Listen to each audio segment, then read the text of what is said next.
Today, we will talk about one of the greatest mysteries of World War II, the mystery of the Phantom B-17. A B-17 bomber that one day in 1943 simply landed at an airfield in Belgium, and when they checked inside, there was literally no one and the parachutes were in place. How did this bomber manage to land without any pilot? And more importantly, what happened to its crew? They seem to have vanished on the spot. Today, we will shed light on the details of this incredible event.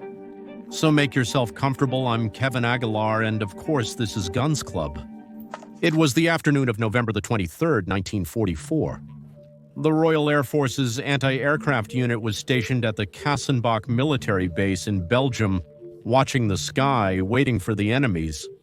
The afternoon was quite calm, not a single shot or anything to disturb the peace of the workers at the base. Until, on the horizon, the anti-aircraft operators spotted a B-17 Flying Fortress coming in at full speed with its landing gear deployed. They immediately thought it was a B-17 that had been badly damaged and wanted to make an emergency landing on the runway. They immediately got ready to receive it. The B-17 seemed to be quite damaged by the way it was flying, but visibly there were no substantial damages, its engines were perfect, and none of them were smoking. The wounded bomber passed them and began the emergency landing, dragging itself across a field next to the runway.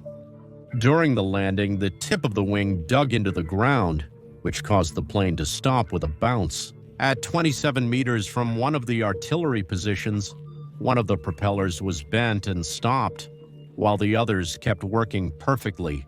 The landing was a success. At first glance, it could be said that the crew must be fine since the damage was not too substantial. Quickly, the Royal Air Force soldiers who witnessed the event ran to help them. They surrounded the aircraft and waited outside for the crew to come out. After 15 minutes, no one came out of the plane. After 20 minutes, Major John B. Cripps, the superior of the men present, arrived. The propellers were still spinning. About 25 minutes had already passed, and even after that time, no one had disembarked from the plane. Cripps decided to go in.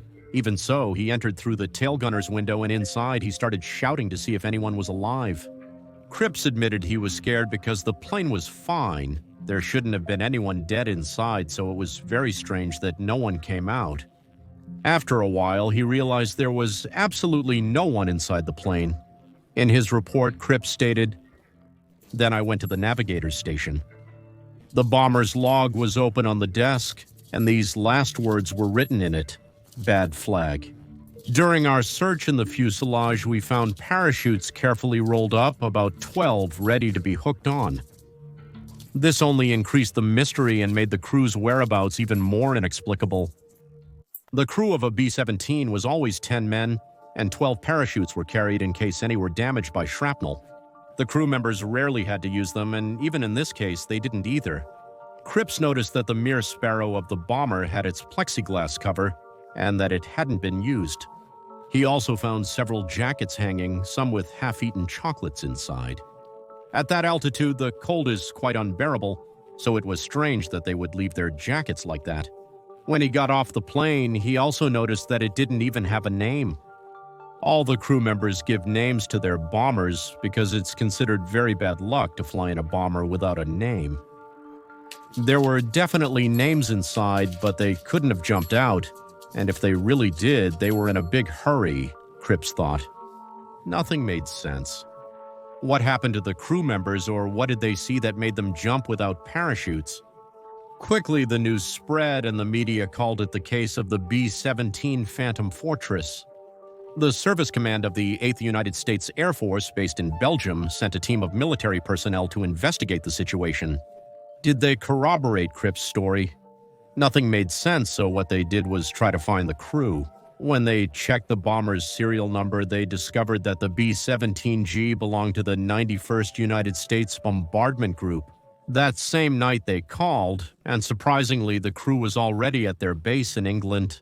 The crew said that their target was some refineries in Merseburg, particularly the Leuna refinery.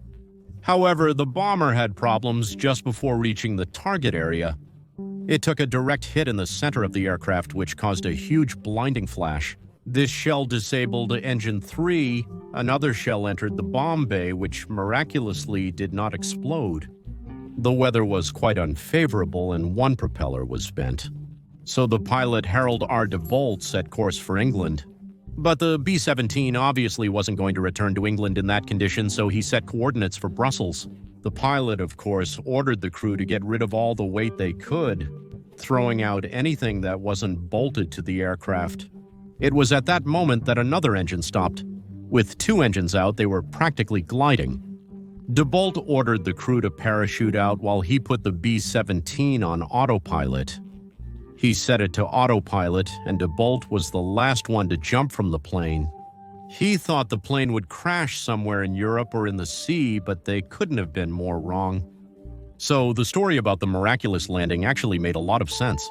Although the autopilot only leveled the aircraft since it had lost two engines, it simply kept descending little by little while staying level, and when it was time to touch down, it was perfectly level.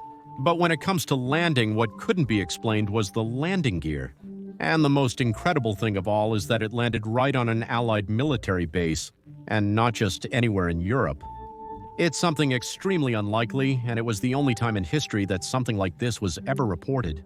However, there were things about the vault story that didn't make any sense at all. First of all, the parachutes were intact, unused in their compartment. You might think they just had plenty of spares, but they had exactly 10 spares so that there would be exactly 12 left. That was very strange. Why would they have so many spares, and in that exact number? Also, the Royal Air Force witnesses stated that the aircraft was intact. It seemed to be flying strangely, but all its engines were fine. So does that mean that if the story of the vault is true, the engines mysteriously came back to life as they were falling, despite being damaged by fire and shrapnel? Something strange happened on this B-17G and with its crew. Something so odd that the crew simply decided to keep it to themselves. Unfortunately, the investigators had very little interest in getting to the bottom of this. They were at war and only wanted to know the whereabouts of the crew. So the case was closed with the story of Bolt's pilot. This story remains a mystery that the crew members of the B-17 Gosh Fortress took to their graves. Unfortunately, we will never unravel this mystery. If you liked this video, you would probably like to know about the final moments of the Chinook 292. Thanks for watching. See you next time. Goodbye.